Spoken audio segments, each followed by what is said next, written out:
शुरू करते हैं अल्लाह के बाबरकत नाम से जो बड़ा मेहरबान और नहायत रहम वाला है। तमाम तारीफ़ें मेरे अल्लाह रब्बुल इज़्ज़त के लिए हैं। खौफनाक कहानियों के मुअज़्ज़िज़ नाज़रीन को मेरी तरफ से अस्सलाम वालेकुम। उम्मीद करती हूँ आप सब लोग खैरियत से होंगे, जहाँ होंगे खुश होंगे। हर रोज़ की तरह आज भी आप लोगों के लिए बहुत डरावनी कहानियाँ लाई हूँ जिन्हें आप लोग बहुत पसंद करेंगे। सख्त सर्दी की सर्द रातों की खौफनाक कहानी है। आज की पहली खौफनाक कहानी अब्बास शेयर कर रहे हैं। अब्बास कहते हैं हम लोग भेरा के रहने वाले हैं और आज आपके साथ अपनी जिंदगी में पेश आने वाली बहुत ही ज्यादा डरावनी कहानी शेयर करना चाहता हूँ। 20 दिसंबर 2016 की बात है। मैं अपने एक दोस्त की शादी अटेंड करने गया हुआ था। मेहंदी का फंक्शन था तो वहां से निकलते निकलते मुझे खासी रात हो गई। मेरा वो बहुत क्लोज फ्रेंड था, इसलिए मैं जल्दी वहाँ से वापस नहीं आ सकता था। और जिस तरह से शादी पर हर कोई सज सवर कर जाता है, मैं भी वैसे ही तैयार हुआ हुआ था। मैंने भी बहुत ज़्यादा परफ्यूम लगाया हुआ था, जबकि मैं जानता था कि मैंने जिस रास्ते से गुजर कर वापस जाना है वो सड़क बहुत ही ज़्यादा वीरान, सुनसान और आसिफ ज़दा मानी जाती है। मेरे दोस्त का जहाँ पर घर था वो बिल्कुल भेरा में न्यू हाउसिंग सोसाइटी थी, वहाँ पर था। और हम लोगों का घर बिल्कुल जो भेरा के पुराने महल्ले हैं वहाँ पर था। मैं बाइक पर निकला। बहुत शदीद सर्दी थी। पूरा शहर यूं खाली और सुनसान था जैसे सभी लोग कंबल ओढ़कर गहरी नींद में सो रहे हैं। और उस ठिठुरती सर्द रात में एक अकेला मैं ही हूँ जो आधी रात को ऐसे घर से बाहर हूँ। मुझे भी घर जल्दी जाना था। मेरे से बाइक ज़्यादा तेज चलाया नहीं जा रहा था क्योंकि मैं इतनी वहाँ पर जहाँ पर हम लोग बैठे हुए थे वहाँ पर आग जल रही थी और बड़ा वो पुरसकून माहौल था। वहाँ से निकल कर आया तो मुझे ठंड ज़्यादा लग रही थी। मैं बड़ी आहिस्ता से आराम आराम से मोटर बाइक चलाता आ रहा था। वहाँ पर हम लोगों का एक बाकायदा एक रोड है जो मशहूर है कि वो जगह खासी भारी मानी जाती है। भारी से मुराद आसिफ ज़दा। बहुत से लोग कहते हैं कि वहाँ पर रात के वक्त, शाम के वक्त मुख्तलिफ लोगों के साथ वाक़यात होते हैं, हादसात होते हैं। और कोई रास्ता भी नहीं था, मजबूरन मुझे भी वहीं से गुजरना था। अब थोड़ा सा दिल में डर भी था। आयतल कुर्सी तो मैंने पढ़नी शुरू की हुई थी और अपने ऊपर हिसार भी कर लिया था। जो ही मैं उस सड़क पर आया, बिल्कुल मेरा बाइक ठीक चल रहा था, एकदम से जैसे बाइक बंद हो गया। बड़ी कोशिश की, बाइक स्टार्ट ही नहीं हो रहा था। ऐसे लग रहा था कि सारा पेट्रोल ख़त्म हो गया, जबकि ऐसी नौबत कभी भी नहीं आई कि मैंने अपने बाइक में पेट्रोल ख़त्म होने से पहले ना फिल करवाया हो। अभी थोड़ा सा रहता भी होता है तो मैं फुल करवा लेता हूँ कि कहीं भी जाना पड़ सकता है, तो ये रिस्क मैं लेता नहीं। लेकिन मोटर बाइक का सारा पेट्रोल ख़त्म हो गया। अब मैं वहाँ पर ज़्यादा देर रुक नहीं सकता था क्योंकि मुझे पता था इस रास्ते पर, इस सड़क पर रात के इस पहर तो कोई भी नहीं आएगा। मुझे अपनी मदद आपके तहत ही निकलना है। अब ठंड पहले थी। मैं बाइक से उतरा, बाइक को अब साथ ले लेकर मैं चल रहा हूँ। थोड़ी ही देर गुजरी होगी, मेरे पीछे से जिस तरह से कदमों की आहट आनी शुरू हो गई। सुनसान सड़क थी बिल्कुल, कोई दूर दूर तक किसी इंसान तो क्या जानवर का भी नामो निशान नहीं था। अब मेरी इतनी हिम्मत नहीं हो रही थी कि मैं पीछे पलट कर देखूं कि कौन है। दिल मेरा शदीद तेजी से धक धक कर रहा था। कदमों की आहट आती आती बड़े मेरे करीब आ गई।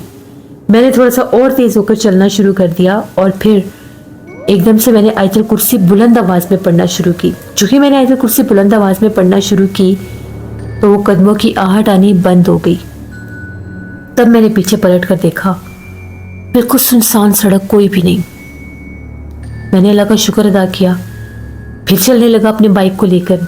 थोड़ा सा आगे गया तो क्या देखता हूँ कि एक गली में से एक और वहां पर गली थी, छोटी सी गली थी, वो कच्ची सी गली थी। वो वहां से जिस तरह से एक काले रंग की बकरी भागती हुई बाहर आई है। बाकायदा मैं उस बकरी को देख रहा हूँ। वो बकरी बड़ी तेजी के साथ भागती भागती पूरी सड़क पर कभी इधर भाग रही है, कभी इधर भाग रही है। इतनी रात को, इतनी ठंड में वो बकरी भाग रही थी, बोल रही थी, अजीबोगरीब आवाजें निकाल रही थी। तभी एकदम से जाकर वो जो बकरी है सड़क के दरमियान में बैठ गई और बुलंद आवाज में बोलने लग गई। कभी मुंह ऊपर की तरफ करके बोलती, कभी मुंह नीचे की तरफ करके बोलती। मुझे उससे बहुत डर लग रहा था। पता नहीं क्यों मेरी सिक्स सेंस मुझे ये कह रही थी, मेरी छठी हिस्स मुझे ये कह रही थी कि ये कोई जानवर नहीं है, ये कोई और मखलूक है जो जानवर के रूप में यहाँ पर है। मैंने फिर आयतुल कुर्सी पढ़ना शुरू की। जैसे मैंने आयतुल कुर्सी पढ़ना शुरू की तो एकदम से जिस तरह से वो बकरी है उसकी आवाज़ें बड़ी आहिस्ता आहिस्ता होने लग गई। बोल अभी भी रही थी लेकिन आवाज़ बड़ी स्लो हो गई। अब मैं उस बकरी से थोड़े ही कदम दूर था, ज़्यादा से ज़्यादा कोई 6-7 कदम दूर होगा। उस बकरी का साइज बहुत बढ़ गया, इतनी ऐसे लग रहा था कोई बकरी नहीं कोई भैंस है वो। उसका वजूद इतना बढ़ गया थी वो बकरी। उसको इस हालत में देखकर मेरी तो जान ही निकल गई। मैं अब इतना खौफज़दा कि अल्लाह मैं क्या करूं, ये तो अब सीधी मौत है कि वो मखलूक मेरे सामने आ गई है। एक बकरी का वजूद जब एक भैंस जितना हो जाए आधी रात को, और वो इतनी खौफनाक आवाज़ें निकाल रही थी। अब मैं करता तो क्या करता, दोनों सूरतों में मरता था। ना वहाँ से भाग सकता था बाइक छोड़कर, ना बाइक स्टार्ट हो रहा था। मैंने क्या किया, अल्लाह का नाम लेना शुरू कर दिया। फिर आयतुल कुर्सी पढ़नी शुरू कर दी, लेकिन अब मैं पढ़ दिल में रहा था। मुझे एक बुजुर्ग ने एक दफ़ा बताया था कि जब आपके सामने कोई ऐसी मखलूक हो जिसको देखकर आपको ये वहम हो कि ये कोई नॉर्मल जानवर नहीं है, कोई नॉर्मल इंसान नहीं है, कोई गैर मरी मखलूक जिन्नात में से कोई रूप है किसी का, तो उसके सामने बुलंद आवाज़ में कभी भी आयतुल कुर्सी नहीं पढ़नी। वो आपको जानी नुकसान देने की भी कोशिश करते हैं। वो इतनी पावर से इतनी तेज़ी से आपको हिट करेंगे कि आपको पता ही नहीं चलेगा। दिल में पढ़े तो आपके इर्द गिर्द वो हिसार होता रहेगा। उस मखलूक के कानों तक आवाज़ जाएगी नहीं और वो आप पर हमला करेगी नहीं, लेकिन वो डर के पीछे हटना शुरू हो जाएगी जब आपके आस पास आयतुल कुर्सी का हिसार बढ़ना शुरू हो जाएगा। इसी तरह से मैं आयतुल कुर्सी पढ़ता जा रहा था और हल्का हल्का स्लो स्लो आगे चल रहा था। तभी एकदम से वो बाकायदा उठी। जब वो उठी उसका पूरा वजूद, पूरा जिस्म एक काले रंग की भैंस का था। वो चलती चलती चलती जिस तरह से जिस गली से ऐसे उस गली की तरफ ही जाने लगी, और अब वो बाकायदा एक गाय की आवाज़, भैंस की आवाज़ में बोल रही थी। मैं तेज़ी से वहाँ से निकला, मैंने पलट कर नहीं देखा कि वो क्या था। अब फिर मुझे ऐसा लगने लगा कि मेरे पीछे कदमों की आहट है, बाकायदा कोई मेरे साथ साथ चल रहा है। अब मैंने जैसे देखा मुझे सफ़ेद कलर का कुछ लहराता हुआ नजर है, जैसे हवा में कोई दुपट्टा, कोई चादर लहरा रही है। अब मैंने उस तरफ मुंह तो नहीं किया तो क्या देखता हूँ कि एकदम से जिस तरह से एक औरत है, बहुत कदावर औरत है, बड़ी तेजी से चल रही है, मुझे क्रॉस करके मेरे आगे निकल गई है। चलती जा रही है, चलती जा रही है, चलती जा रही है, मेरे से खासी दूर चली गई है। मैं फिर भी आयतुल कुर्सी पढ़ रहा था। तभी वो जो औरत है, वो औरत जाकर बिल्कुल सामने अंधेरे में एक कोने में खड़ी हो गई। पहले तो मैं एक जानवर को देख कर डरा हुआ था, अब वो मखलूक बाकायदा अपने रूप में हाजिर हुई हुई थी, जाहिर हुई हुई थी। मैंने वही काम रखा, मैंने आयतुल कुर्सी का विर्द एक लम्हे के लिए भी नहीं छोड़ा। आयतुल कुर्सी पढ़ता हुआ जा रहा था। अब मैंने उसकी तरफ देखना भी छोड़ दिया। वो बाकायदा कुछ बोल रही थी, कुछ पढ़ रही थी, जिस तरह से बाकायदा कुछ कलमात होते हैं, कोई मंत्र वंत्र या उसकी कोई जुबान थी, वो बोलती जा रही थी, मुसलसल बोल रही थी, दूर से आवाज़ें आ रही थी, यहाँ तक कि मैं उसके करीब पहुँच गया। अब उसमें और मेरे में थोड़ा सा ही फासला था, यानी मैं अगर साइड पर देखूं तो वो उस तरफ थी और मैं सड़क के दरमियान में था। मैं तेज़ी से जा रहा था। मेरा बाइक इतना वज़नी हो गया, इतना वज़नी हो गया कि उसको इस तरह से घसीट कर चलना मेरे लिए बहुत नामुमकिन हो चुका था। ऐसे लग रहा था वो जो भी मखलूक है वो मेरे बाइक के ऊपर बैठी हुई है। अब वो उसके बोलने की आवाज़ें आना बंद हो गई। तभी मैंने पलट कर देखा, वहाँ कुछ भी नहीं था, लेकिन बाइक पर इतना वज़न था कि उसको घसीटना मुश्किल हो रहा था, लेकर चलना धकेलना मुश्किल हो रहा था। मैं फिर भी बाइक को लेकर जा रहा था। जिस वक्त वो जाहिर नहीं हुई उस वक्त मैंने बुलंद आवाज़ में आयतुल कुर्सी जब पढ़ी तो मुझे बाकायदा इस तरह से लगा कि जैसे मेरे बाइक को बहुत जोर से किसी ने झटका दिया है और बाइक मेरे हाथ से नीचे गिर गया। मैं खुद भी गिरता गिरता बचा। अल्लाह ने मुझे बचा लिया, मैं बच तो गया, लेकिन बाइक मेरा गिर गया। मैंने जल्दी से बाइक उठाया, मैंने बाइक स्टार्ट किया, मेरा बाइक स्टार्ट हो गया। उस वक्त उस सड़क का बिल्कुल एंड था। बाइक स्टार्ट हुआ, मैं ऊपर बैठा, मैंने किक लगाई और मैं बड़ी तेज़ी से वहाँ से निकला। अपने इलाके में भी पहुँचने वाला था तो एकदम से क्या देखता कि जिस तरह से कुछ लोग हैं, अस्तगफिरुल्लाह, अल्लाह पाक माफ़ करे, जिस तरह से उन लोगों ने कोई जनाजा उठाया हुआ है। और हम लोगों का एक चौक आता था, पुराना सा चौक था वो। अभी भी वहाँ पर बहुत ऐसे पुराने मकामात हैं, तंग तंग गलियों वाले। तो वो एक जिस तरह से गली की तरफ जा रहे हैं, मुझे बड़ा तज्जुब हुआ कि इस तरफ तो कब्रिस्तान है ही नहीं, कब्रिस्तान तो दूसरी तरफ है, और जो कब्रिस्तान वाली सड़क है वो खासी खुली है और कब्रिस्तान है भी बिल्कुल मेन पर, ये गली की तरफ कैसे जा रहे हैं। कोई उनकी आवाज़ नहीं थी, जैसे जनाजा उठाकर बाकायदा नारा लगाया जाता है, कलमा पढ़ा जाता है, तो वो कुछ भी नहीं था, सिर्फ खामोश सफ़ेद लिबास थे सबके, उन्होंने वो चारपाई उठाई हुई थी। अब मैं ज़रा थोड़ा सा बाइक खड़ा करके उनको देखने लगा कि ये क्या माजरा है, किस तरफ ये लोग जा रहे हैं। एकदम से जब मैं वो गली की तरफ अभी खड़ा होकर देख ही रहा था तो बाकायदा मुझे अब्बास कहकर मेरा किसी ने नाम लिया, और नाम लेने वाली भी जिस तरह से कोई औरत थी। जब मेरा नाम किसी औरत ने लिया, मेरे तो एकदम से रोंगटे खड़े हो गए कि औरत, इस टाइम मुझे कौन औरत पुकार सकती है, वो भी इस गली में। मैंने जैसे अपनी बाइक की लाइट करके उस तरफ देखा, गली इतनी तंग थी कि वहाँ पर रोशनी होने के बावजूद भी वो रोशनी बिल्कुल एंड पर थी और अंधेरा महसूस हो रहा था।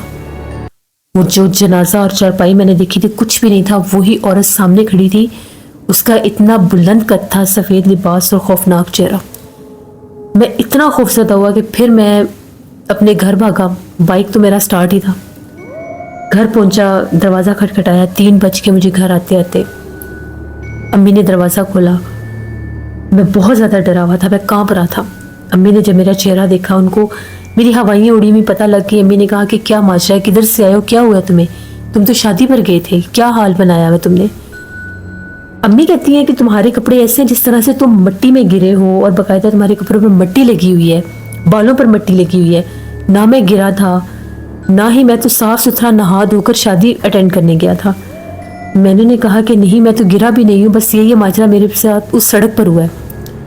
अम्मी ने कहा कि तुम्हें मना किया था कि तुमने रात को वापस उस तरफ से आना, तो तुम अकेले मत जाओ, साथ किसी को लेकर जाओ। भाई को ले जाते, अब्बू को ले जाते। ऊपर से तुम तैयार हुए थे। उस जगह पर बहुत से हादसे होते हैं, उस जगह पर बहुत से लोगों के साथ अजीबोगरीब वाक़यात होते हैं, लेकिन तुमने मेरी एक नहीं सुनी। अब जल्दी से तुम ऐसा करो, कपड़े बदल लो। जिस वक्त मैं जाकर अपने कमरे में मैं कपड़े बदलने लगा, जब मैंने अपने कपड़े उतारे, मेरे कपड़ों से इतनी मिट्टी गिर रही थी, ऐसे लग रहा था मैंने कोई, पता नहीं, मुझे कपड़े बदले हुए भी ज़माने बीत गए हैं। वो सब क्या था मुझे समझ में नहीं आया। मैं अपना सर झाड़ा था तो सर से मिट्टी, चेहरे पर हाथ मारा, चेहरे पर मिट्टी। अजीब ही वो माजरा था। मैंने जल्दी से कपड़े बदले, हाथ मुंह धोया। ऐसे मुझे लग रहा था मेरे पूरे जिस्म जैसे मिट्टी और रेत होती है, जैसे मैं बाकायदा रेत या मिट्टी में गिरा हूँ, ये मेरी हालत थी। हाथ मुंह साफ किया, कपड़े बदले। अम्मी मेरे पास बैठी हुई थी, मेरे सर में शदीद दर्द हो रहा था और आंखें और कंधे बड़े वसते थे। मैंने अम्मी से कहा, अम्मी मुझे नींद आई है, मैंने सुना आप भी सो जाएं, मेरी वजह से आपको तकलीफ़ हुई है। अम्मी थोड़ी परेशान हो गई कि पता नहीं मेरे बेटे को क्या हुआ है क्या नहीं। उन्होंने जिस तरह से आयतुल कुर्सी पढ़कर मेरे ऊपर दम कर दिया और मैं सो गया। अब मैं अपने कमरे में अकेला सोता था। तकरीबन अभी मुझे सोए हुए थोड़ी ही देर गुजरी होगी, बड़ी सख्त मुझे नींद आई हुई थी। एकदम से मेरे पूरे जिस्म को बहुत ज़ोर से झटका लगा। ऐसा लगा जिस तरह से मेरे बेड के ऊपर मुझे किसी ने बहुत ज़ोर से उछाला है, बाकायदा ऐसे कोई उठाकर फेंकता है जैसे। मेरी आँख खुल गई। मेरी आँख खुली तो मेरे कमरे में इस हद तक खुशबू महक रही थी, इतनी तेज़ खुशबू थी कि जिस तरह से मेरे कमरे में पूरी किसी ने परफ्यूम की बोतल खोल दिया या गिरा दी है। मैं हैरान कि मेरे कमरे में इतनी खुशबू कहाँ से महक रही है। जैसे मैं उठने लगा तो मुझे एकदम ऐसे मेरी नज़र पड़ी अपने बेड की तरफ, तो मेरे बेड के पास मेरे साथ बिल्कुल एक औरत लेटी हुई थी और हार और ऐसे इलाके ही होते हैं। चेहरा तो जब कभी भी आप लोग ऐसे जगहों पर जाया करें, जला हुआ चेहरा, मैं तो अपना खास चेहरा याद करता हूँ तो मेरी ऐसे लगता है जैसे मेरे रोंगटे खड़े हो गए, मेरे दिल पर असर पड़ रहा है। मैं बाकायदा उसको देख रहा हूँ और वो मेरी तरफ देख रही थी। इतनी खौफनाक आंखें, जगह जगह से चेहरे से जैसे मांस, उसका स्किन उखड़ी हुई है सारी, और ऐसे उसका वो बहुत भयानक रूप था। मैंने उसको जब देखा तो वो बिल्कुल मेरे साथ, और मेरी चीख निकली और मैं बेड से नीचे गिरा। मैं भागा बाहर, मैंने शोर मचा दिया। अबू जाग के, मेरी बहनें, अम्मी सब जाग गए, भाई जाग गया कि क्या हो गया वहाँ पर। मैंने लोगों को बताया मेरे कमरे में कोई मखलूक है, बड़ी भयानक चेहरे वाली कोई औरत है। उन लोगों ने जब जाकर देखा तो मेरे बेड की जो एक साइड है वो मिट्टी से भरी हुई थी, गीले कीचड़ से। तो कीचड़ कहाँ से आया क्या माजरा था ये सब ने देख लिया। इतने लंबे लंबे पाँव लगे हुए थे मेरे कमरे में। मैं तो खौफ से रोने लग गया कि ये मेरे साथ ये हुआ। मैंने भी एक मखलूक देखी और इतनी खुशबू थी मेरे कमरे में कि अंदर जाया नहीं जा रहा था। अम्मी अब्बू मुझे अपने साथ सारे बहन भाई दूसरे कमरे में लेकर गए। अब्बू कुरान पाक लेकर आ गए, मेरे सीने के साथ कुरान पाक लगाया। अम्मी अब्बू दम करने लगे। मेरी बहनें भी डर गईं कि हो क्या गया हमारे घर में, ये कहाँ से होकर आया जिसके साथ ये सब हुआ है। जागते जागते हम लोगों को तो फजर की अजान होगी। सबने वज़ू किया, अम्मी अब्बू मेरे साथ खड़े हुए, मैंने भी वज़ू किया, नमाज अदा की। जैसे मैंने नमाज पढ़ी फजर की, मेरे कंधों के ऊपर से एक बोझ सा उतर गया। मैं उधर इस कमरे में सो गया जहाँ पर सब सो रहे थे घर वाले। सुबह जब मैं जागा तो मेरे चेहरे के ऊपर, जिस्म के ऊपर नील के निशान थे। बाकायदा मेरे चेहरे पर भी नील के निशान थे। वहाँ पर हम लोगों के इलाके में ही एक शाह साहब थे, उनके पास गया। अब्बू भी साथ थे, अम्मी भी साथ थी। उनको सारा किस्सा बताया कि ये रात को मेरे साथ हुआ, मैं सड़क से आ रहा था। तो मखलूक मैंने बाकायदा अपने घर, अपने कमरे में देखी है। सारा रूप उसका बताया, जो बकरी के रूप में, फिर भैंस के रूप में और औरत के रूप में नजर आई। उनका ये कहना था वो उस रास्ते की, उस सड़क की वो मखलूक है। वो आज से नहीं, पता नहीं कितने साल पुरानी उस सड़क पर वो आबाद है। हम लोगों ने हजार लोगों को मना किया कि रात को वहाँ से मत गुजरा करें, अपनी ज़िंदगी की हिफाजत खुद करें, लेकिन आप लोग नहीं मानते। वो चीज़ बाकायदा तुम्हारे साथ तुम्हारे घर आई है। अगर तुम मुसलसल आयतल कुर्सी का विर्द ना रखते, तुम्हें वो जिंदा छोड़ती ना, तुम उस सड़क से गुजर ही नहीं सकते थे, जितना खुशबू और परफ्यूम तुमने लगाया हुआ था। ये मखलूक़ात आशिक होती हैं खुशबू पर। जो भी लड़का लड़की, मर्द औरत, बच्चा, जो भी अस्से ज़्यादा जगह से गुजरे, उन्होंने परफ्यूम खुशबू लगाई हो तो उनके पीछे जिन्नात आते हैं। फिर उन्होंने मुझे हिफाजत का एक तवीज़ दिया, मुझे दम किया और उन लोगों और हमें ये कहा कि वो जो बिस्तर पर चादर थी उसको उतार कर आपने अपने घर में भी नहीं रखना, क्योंकि उसके ऊपर वो बाकायदा इतनी सख्त मखलूक है कि वो हर वक्त जिस तरह से वो गंदगी, कीचड़, मिट्टी और उसका वो जला हुआ जिस्म, सब कुछ, वो असरात आपके घर में ना रह जाए, उसको बाहर फेंक दे और अपने घर में कुरान ख्वानी करवाई। फिर हम लोगों ने ऐसे किया, वो पूरा बिस्तर ही बाहर फेंक दिया। मैंने इनको कहा कि मैंने वो मैट्रेस भी यूज़ नहीं करना, मुझे इससे तक खौफ आने लग गया। हमने वो बाहर फेंक दिया, अपने घर में उसी दिन कुरान ख्वानी करवाई। उसके बाद अल्लाह का शुक्र है कि कोई ऐसा हादसा नहीं हुआ। ये बात मैंने अपने दोस्त को भी बताई, वो भी बड़ा परेशान हुआ, डर गया, ये क्या हुआ था तुम्हारे साथ। उसके बाद उस रास्ते से मैं नहीं गुजरा, कभी भी नहीं गुजरा। बहुत से लोगों के साथ वाक़यात हुए हैं। बाकायदा वहाँ पर हम लोगों के इलाके के एक बुज़ुर्ग थे, अंकल सफ्तर उनका नाम था। अब वो फौत हो चुके हैं पिछले साल, अल्लाह उनको जन्नत फिरदौस अता करे। वो बताते थे कि उन्होंने वहाँ पर बाकायदा चुड़ैलों, आफतों, जिन्नात की शादी देखी है बाकायदा उस रास्ते पर। वो एक ड्राइवर थे, गाड़ी चलाया करते थे। तो वो कहते हैं कि मैं एक दफ़ा वापस आ रहा था, मेरे साथ, मैं गाड़ी पर था तो अकेला था, तो मैं उस रास्ते की तरफ से आने लगा, मुझे करीब था घर, तो मैंने बाकायदा उस रास्ते के ऊपर जिन्नात की बारात देखी थी। वो इतने भयानक होते हैं, वो इस हद तक कसीर तादाद में थे कि जहाँ जहाँ नजर जा रही थी सर ही सर नजर आ रहे थे और आग के शोले, खौफनाक आवाज़ें। कहते मैं वहीं से वापस हो गया।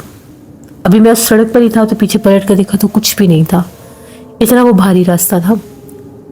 कहा यह जाता है कि वो रोड बनने से पहले अजीबोगरीब लोगों के इस बारे में भी बातें हैं। कुछ कहते हैं कि वहाँ पर एक पुराना कब्रिस्तान था, कुछ कहते हैं कि वहाँ पर उस दौर का कोई शमशान घाट था। जो रास्ते ख़त्म किए गए पार्टीशन के बाद, जब वो जगह मिली, आबादियाँ हुई, घर बने, टाउन बने, रास्ते बने, तो कोई पता नहीं वहाँ पर वो क्या माजरा था। लेकिन वो रास्ता, वो सड़क इंतहाई खौफनाक है। सर्दियों में तो असर के बाद भी उस तरफ कोई नहीं जाता, गर्मियों में तो फिर भी वहाँ से लोग दोपहर तक गुजर जाते हैं, क्योंकि वो एक मेन रास्ता है और वहाँ से बहुत से इलाकों को रास्ते लगते हैं। सड़क से गुजर कर अक्सर लोग आते हैं। अगर हम लोग मेन रोड की तरफ से हैं तो हमें पूरा बाहर से शहर क्रॉस करके अंदर आना पड़ता है। तो ये मेरी एक कहानी थी जो मैंने आपके साथ शेयर की। बहुत शुक्रिया आबास साहब का। इससे जब लोगों को पता होता है कि एक जगह एक रास्ता आज सेफ सेट है, तो वहाँ पर फिर आधी रात को अकेले गुजरना, परफ्यूम लगा कर गुजरना या जानबूझकर ऐसे रास्ते से आधी रात को अकेले गुजरना, तो अपनी जान को जोखिम में डालने वाली बात है। कभी भी ये देखकर अगर कोई आग में छलांग लगाए कि हम जिंदा बच जाएंगे तो बेवकूफ़ी। अल्लाह ने हमें हिफाजत बताई है, समझाई है, हिफाजत इंसान को हज़ार नुकसानों से बचा लेती है। ये थी आज की खौफनाक कहानी। उम्मीद करती हूँ आप लोगों को पसंद आई होगी। अब मैं अपने चैनल पर विंटर स्पेशल स्टोरी स्टार्ट कर रही हूँ। इंशाल्लाह आप लोगों को पसंद आएंगी। जैसे समर स्पेशल होता है वैसे ही विंटर स्पेशल है, तो ज़रूर लाइक करिएगा। अपना फीडबैक मुझे ज़रूर दें, आप लोगों को आज की खौफनाक कहानी कैसी लगी। आप लोग भी अपनी खौफनाक कहानियाँ शेयर कर सकते हैं डिस्क्रिप्शन बॉक्स में दिए गए ईमेल ID nushirmilk57@gmail.com पर। इसके अलावा आप लोग मुझे कमेंट बॉक्स में भी स्टोरी शेयर कर सकते हैं।